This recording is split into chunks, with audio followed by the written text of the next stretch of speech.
Hello and welcome to Coffee Break Harp. My name is Zuzanna, I am a harpist and a harp teacher, and this episode is going to be a short lesson on one of the arrangements from my collection of Polish Christmas carols. You can watch me play this piece in one of my earlier videos, and I've put a link for you in the description of this video.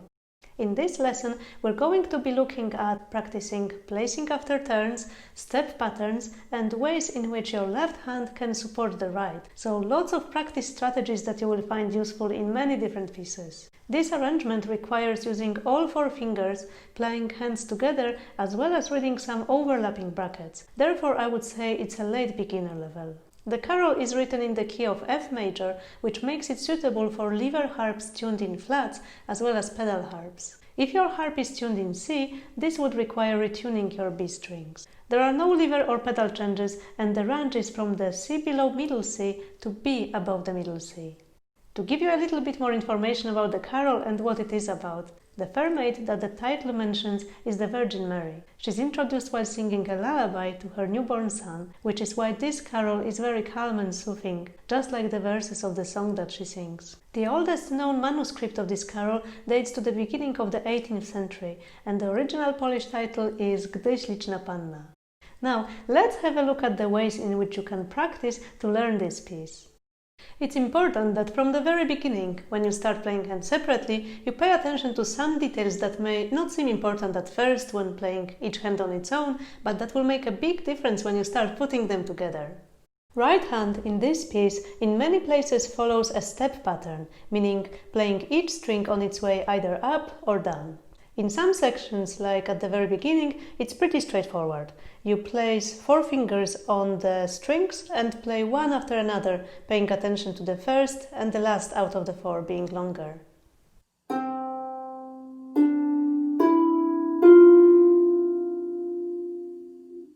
In other places, like bar 2, you've got another pattern of steps, but this time going down.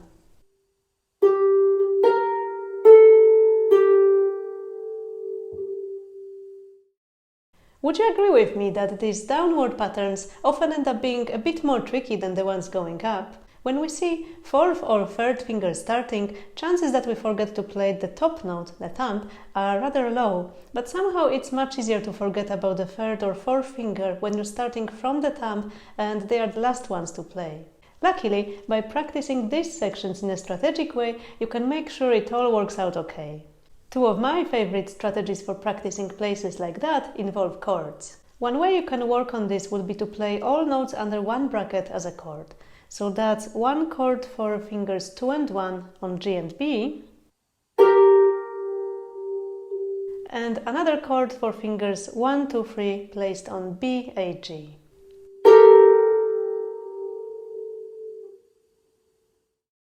Try playing that a few times. G, B, G, A, B.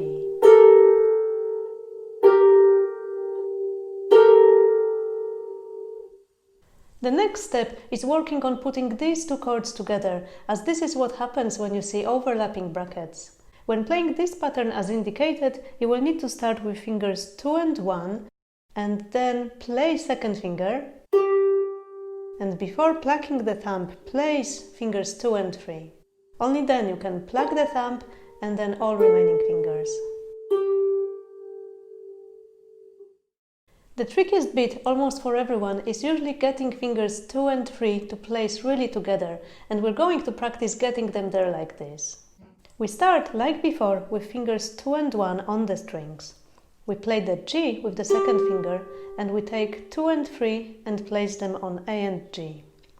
Then you play the thumb while holding on to the other two, and then play the 2 and 3 together as a chord. Let's do this again. Place, play, place, play, play. You can try doing it a little bit faster next time. Play, place, play, play. Whatever speed you're at, try to get the placing to be really rhythmic. You want to imagine the placing being like an extra note that you play. This will help you make sure that you're there early enough with both fingers and that none of them gets forgotten while you're making the turn. If you've got the music in front of you, I'd like to invite you to look for patterns similar to the one we just looked at in the right-hand part. If not, follow the link in the description of this video to download your copy. When you look at the first line, you will see that the exact same pattern as we saw in bar 2 of the right hand appears in bar 4. In fact, for the right hand, bars 1 and 2 and then 3 and 4 are the exact repetition. That's worth noticing, as it means less work for you. Then you may also be able to spot something similar in bar 6 and also in bar 10. It's not the same notes as we had in bars 2 and 4, but it's the same kind of pattern, starting with a turn and then some downward steps. And you can practice it in the exact same way as we did before, only now you're placing 4 fingers instead of 3. You can start with the 2 chords, 2 and 1, 1, 2, 3, 4, and then you can play the exercise that we came up with before. Start with 1 and 2, play 2, place 2, 3, 4, play 1, play 2, 3, 4 together. Make sure you practice these 2 places a lot, so you're really clear about when you need 3 fingers on your way down and when you'll be placing 4. Since we said that this exact pattern of a turn and 4 fingers happens in bars 6 and 10, it may be worth checking if there are any other similarities around these 2 sections of the right hand. And indeed, there are. Bars 5 to 8 and 9 to 12 are exactly the same for the right hand, so again, less work for you. The left hand is different, so let's have a look at how can we practice the left hand part to make sure that the hands work really well together.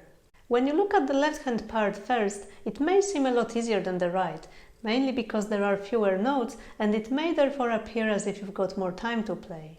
Make sure you use your time well and move your left hand in advance whenever you can. Once the left hand is ready to play whatever comes next, you can give more of your attention to the right hand. You also want to make sure that you're looking ahead for notes that are connected, especially when this happens across the bar lines. A good example is the second line and what happens between bars 5, 6, 6, 7 and 7, 8. The left hand starts with a long note, a minim or a half note. Then you've got 2 crotchets, 2 quarter notes, that are connected to the long note in the next bar. You want your left hand to do 2 things here. First, to move as soon as you have played the long note, and then land with both fingers on the next notes you're going to play. So 2 notes in case of bars 5, 6, 3 notes in case of bar 7. And then you want to look ahead to make sure that you know what's happening just after the bar line.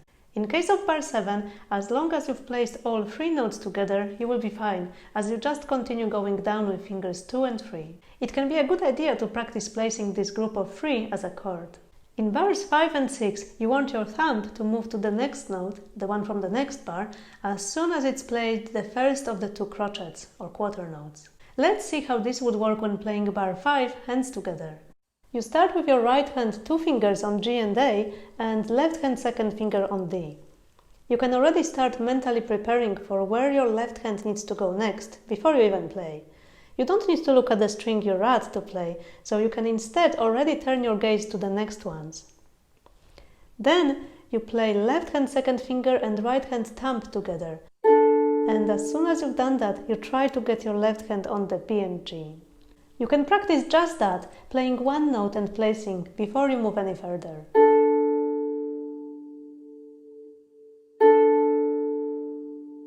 Once you're happy with the placing here being really secure, you can let your right hand carry on.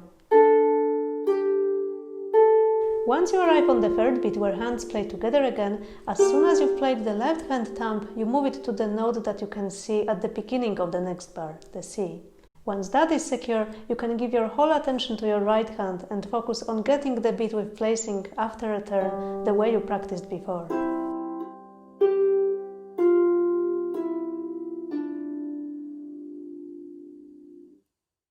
You can repeat this strategy with other places where you need to use your left hand's time well. Work on small chunks, just as we did right now with this 1 bar, and focus on 1 thing at a time before putting some of these small chunks together. I hope that you will find this short lesson useful. Let me know in the comments once you've had a chance to try out the tips I'm recommending here. I hope you enjoy your practice, and I'll be looking forward to seeing you here again very soon. Take care for now. Bye!